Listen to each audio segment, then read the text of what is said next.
मैं अब क्या करने वाला हूँ, एक छोटा सा ऑडियो प्ले करूंगा यहाँ पे डॉक्टर एपीजे अब्दुल कलाम का।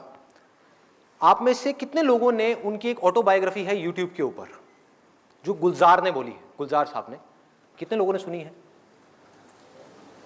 किसी ने नहीं। देखो क्या हो रहा है। हनी सिंह के गाने कितने लोगों ने सुने हैं? 4 bottle vodka, 4 bottle vodka, 4 bottle vodka. उसमें सनी लियोन दिख रही है डांस करती हुई। माइंड हमारा वर्ड्स में सोचता नहीं है, पिक्चर्स में सोचता है। तो जैसे ही वो गाना चलेगा माइंड के अंदर सनी लियोन आएगी, सनी लियोन आएगी, आप नेट में जाकर के सनी लियोन सर्च करोगे, हो गया टाइम पास। क्या होगा? बोलते रहेंगे आपके पेरेंट्स, बेटा ये मत कर वो मत कर। नहीं मम्मा कुछ नहीं कर रहा, मैं तो पढ़ाई कर रहा हूँ। कौन सी पढ़ाई होगी? क्यों करोगे पढ़ाई? कोई वजह ही नहीं है पढ़ाई करने की। If you need a reason to do something extraordinary, you need a purpose. जीने की कोई वजह चाहिए, कोई इंस्पिरेशन चाहिए। कौन है, कहां से आएगी वो? I strongly recommend you all, strongly recommend you. इतना स्ट्रांगली मैंने कभी अपनी लाइफ में किसी के लिए रिकमेंड नहीं किया। Doctor APJ Abdul Kalam students के लिए, उनसे बड़ी इंस्पिरेशन इस पूरी दुनिया में कोई नहीं है स्टूडेंट्स के लिए।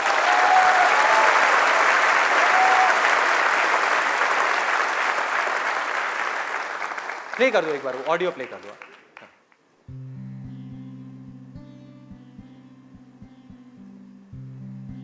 1990 के रिपब्लिक डे पर देश ने मिसाइल प्रोग्राम की कामयाबी का जश्न मनाया। मुझे पद्म विभूषण से नवाजा गया और डॉक्टर अरुणाचलम को भी। 10 साल पहले पद्म भूषण की यादें एक बार फिर हरी हो गईं। रहन सहन मेरा अब भी वैसा ही था जैसा तब था।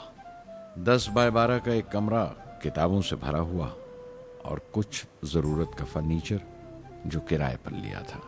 फर्क इतना ही था कि तब यह कमरा त्रिवेंद्रम में था, अब हैदराबाद में। वेटर मेरा नाश्ता लेकर आया, इडली और छाछ, और आंखों में एक खामोश मुस्कुराहट मुबारकबाद की। मैं अपने हमवतनों की इस नवाजिश से छलक गया।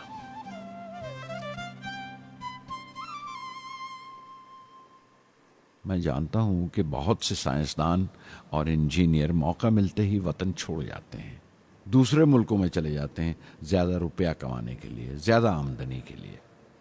लेकिन ये आदर, मोहब्बत और इज्जत क्या कमा सकते हैं जो उन्हें अपने वतन से मिलती है। 15 अक्टूबर 1991 में 60 साल का हो गया। मुझे अपने रिटायरमेंट का इंतजार था। चाहता था कि गरीब बच्चों के लिए एक स्कूल खोलूं। ये वो दिन थे जब मैंने सोचा कि अपनी ज़िंदगी के तजुर्बे, मुशाहिदे और वो तमाम बातें कलमबंद करूं जो दूसरों के काम आ सकें। एक तरह से अपनी स्वाने उम्री लिखूं, अपनी जीवनी। मेरे ख्याल में मेरे वतन के नौजवानों को एक साफ नजरिए और दिशा की ज़रूरत है। तभी ये इरादा किया कि मैं उन तमाम लोगों का जिक्र करूं जिनकी बदौलत मैं ये बन सका जो मैं हूं।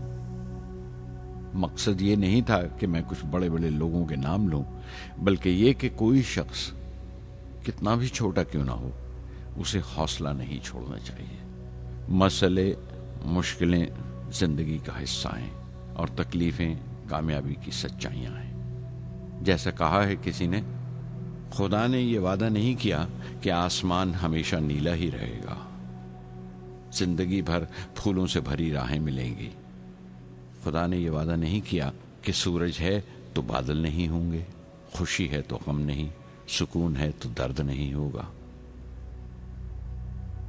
मुझे ऐसा कोई गुरूर नहीं कि मेरी जिंदगी सबके लिए एक मिसाल बनेगी, मगर यह हो सकता है कि कोई मायूस बच्चा किसी गुमनाम सी जगह पर जो समाज के किसी माजूर हिस्से से ताल्लुक रखता हो, ये पढ़े और उसे चैन मिले, ये पढ़े और उसकी उम्मीद रोशन हो जाए। हो सकता है ये कुछ बच्चों को नाउमीदी से बाहर ले आए और जिसे वो मजबूरी समझते हैं वो मजबूरी ना लगे। उन्हें यकीन रहे कि वो जहां भी हैं खुदा उनके साथ है। काश हर हिंदुस्तानी के दिल में जलती हुई लौ को पर लग जाए और उस लौ की परवाज से सारा आसमान रोशन हो जाए।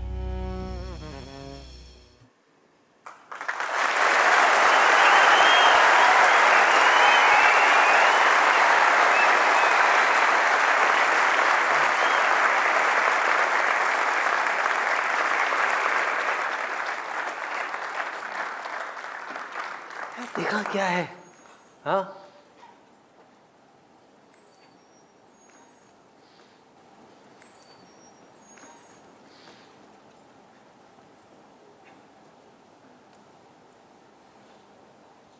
ऐसे लोगों को सुनना है, ऐसे लोगों की बातें अंदर जाने देनी है।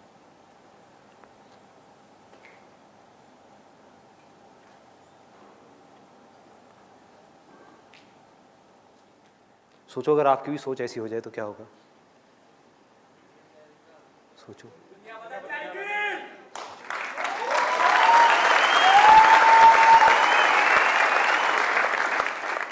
दुनिया बाद में बदलेगी, पहले आपकी जिंदगी बदलेगी।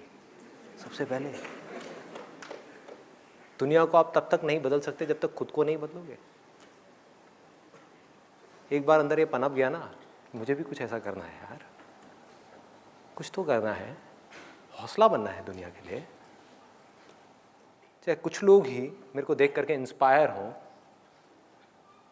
कुछ करना है। ऐसी थोड़ी आया और चला गया, क्या है? कुछ करना है। ऐसे लोगों को सुनना है, ऐसे लोगों की ऑटोबायोग्राफीज को सुनना है और उसकी गहराई में जाना है। The more you do it, the more you will get energy to make the impossible possible. Word है ना ये डिक्शनरी में, आप सबके है ना? ये नहीं हो सकता, इम्पॉसिबल है। अरे मैं ये नहीं कर सकता, मैं वो नहीं कर सकती। मैं क्या नहीं कर सकते आप? क्या फर्क है उनमें, डॉक्टर कलाम में, मुझ में, या ऐसे और पता नहीं कितने आए और कितने गए और कितने और आने वाले हैं? क्या फर्क है? एक झूठ है जो जा करके आपके दिमाग में किसी ने घुसा दिया है कि फर्क है, फर्क है, फर्क है, उनके अंदर कुछ स्पेशल है, उनके अंदर कुछ स्पेशल है। अरे किसी के अंदर कोई स्पेशल नहीं है, कुछ नहीं है। जिसका डिजायर जितना बड़ा है उसकी सक्सेस उतनी ही बड़ी है।